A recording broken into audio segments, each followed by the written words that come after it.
दोस्तों, एक बेहद छोटा सा जीव है केचुआ। आपको शायद ज्ञात हो कि आदिकाल से ही ये छोटा सा जीव मिट्टी के अंदर रेंगते हुए मिट्टी को फोकी और भुरभुरी बनाता है, जिससे मिट्टी के अंदर नाइट्रोजन और पानी अच्छे से फैलता है।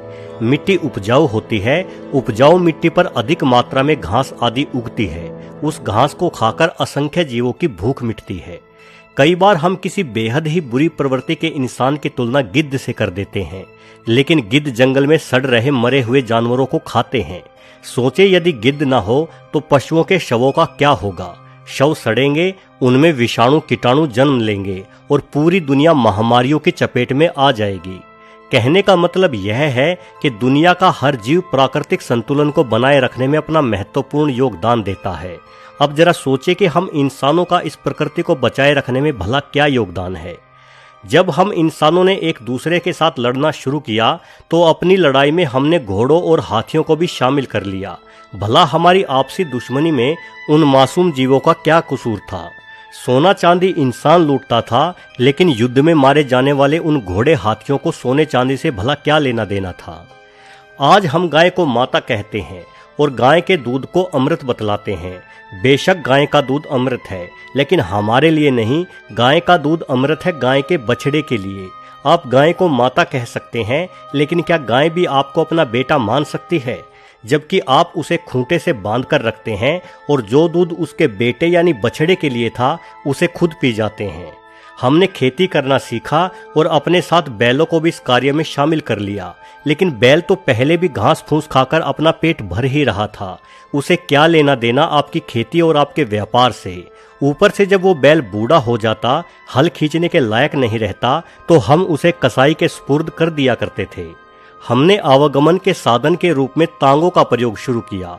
अब किसी को दिल्ली से लखनऊ जाना होता तो तांगे में जुड़ा घोड़ा उस तांगे को घसीट कर ले जाता, लेकिन दिल्ली के उस घोड़े को भला लखनऊ से क्या लेना देना। उसे तो ये भी नहीं पता होता कि उसे किस दिशा में जाना है। बस जिस दिशा में घोड़े की लगाम खींचकर उसके पीठ पर चाबुक बरसा दिए जाते, उसी दिशा में घोड़ा दौड़ लगा देता। वैसे वर्तमान में विज्ञान के दम पर हमने इंजन बना लिए हैं, जिस वजह से हमारे चाबुक को अपनी पीठ पर झेलने वाले जानवरों की दर में कमी आई है। लेकिन हमने ईंधनों के रूप में कोयले या डीजल आदि का प्रयोग शुरू किया और पूरे वातावरण को दूषित करना शुरू कर दिया। पहले हम कुछ जीवों को परेशान करते थे, अब हमने सभी जीवों का सांस लेना दूभर कर दिया।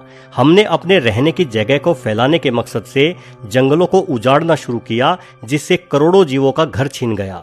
हमने उन नदियों को जहरीला बना दिया जिनसे ये मासूम जीव अपनी प्यास बुझाते थे।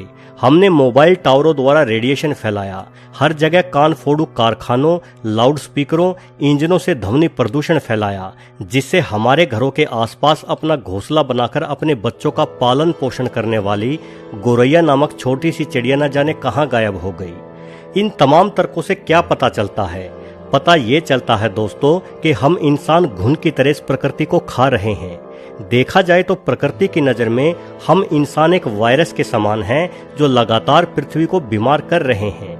जिस तरह से बुखार आने पर हमारे शरीर का तापमान बढ़ जाता है, उसी तरह से पिछले 100 सालों के दौरान हम इंसानों द्वारा किए गए प्रदूषण के कारण ग्लोबल वार्मिंग के प्रभाव के चलते पृथ्वी का तापमान 2 से 3 डिग्री सेल्सियस बढ़ चुका है। यानी हम इंसान रूपी वायरसों की वजह से आज हमारी पृथ्वी को बुखार आ गया है। और यदि हम इंसान वायरस हैं तो जिसे हम कोरोना वायरस कहते हैं वो क्या हुआ? अगर हम इंसान वायरस हैं तो कोरोना हुआ प्रकृति का एंटीवायरस, जिसने हम इंसानों पर हमला बोल दिया है। कहते हैं कि कोरोना वायरस जानवरों से हम इंसानों को मिला है, किंतु मुझे तो कोई जानवर इससे प्रभावित होता नहीं दिखाई दिया। अपने आसपास घूमते कुत्ते बिल्लियों को देखो, वो ऐसे ही घूम रहे हैं बिंदास। ना ही उनकी संख्या में कोई कमी आई है। घरों में तो हम इंसान दुबके हुए हैं। घूमने फिरने की पाबंदी तो इंसानों पर लगी है। दोस्तों, दुनिया के हर जीव की संख्या या तो नियंत्रण में है या फिर कम हो रही है। वो तमाम जीव खुद ही एक दूसरे को खाकर अपनी संख्या नियंत्रित किए हुए हैं, लेकिन इंसान की संख्या भला कैसे नियंत्रित हो?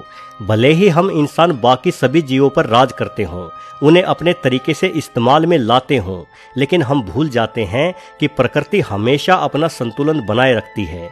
और शायद प्रकृति ने हम इंसानों को वायरस मानकर अपना एंटीवायरस स्कैन शुरू कर दिया है। इसलिए बेहतर होगा कि प्रकृति के एंटीवायरस से आप छुप कर रहें। हम सबके घरों में दुबकने के कारण ही प्रकृति में कई आश्चर्यजनक सुधार होने शुरू हो गए हैं। अभी कुछ ही दिन बीते हैं लॉकडाउन हुए, लेकिन दुनिया भर में प्रदूषण और ग्रीन हाउस गैसों के प्रभाव में जबरदस्त कमी देखने को मिली है। BBC की रिपोर्ट के अनुसार इटली में प्रदूषण 60% कम हो चुका है। ऐसा पिछले कई दशकों में पहली बार हुआ है। न्यूयॉर्क शहर की हवा ग्रीनलैंड जितनी ही साफ हो गई है। भारत के सभी प्रदूषित शहरों की हवा भी अब उतनी ही साफ है जितनी पहाड़ों की हवा होती है। कारण सिर्फ एक है कि हम इंसान अपने घरों में बैठे हैं। आप रात को आसमान की तरफ देखना, आप महसूस करेंगे कि तारे पहले की तुलना में ज्यादा चमकदार और संख्या में अधिक दिखाई पड़ रहे हैं। दिन के समय आप अपनी छत पर खड़े होकर देखोगे तो पाओगे कि अब आप पहले की तुलना में ज्यादा दूर तक देख पा रहे हैं।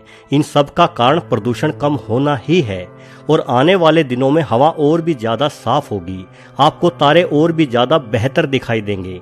तब तक शायद खुद को साफ पाकर प्रकृति अपने एंटीवायरस प्रोग्राम को भी विराम दे दे। दोस्तों, कोरोना कहां से फैला, क्यों फैला और कब फैला, इन सब सवालों को आप अपने दिमाग से निकाल दें।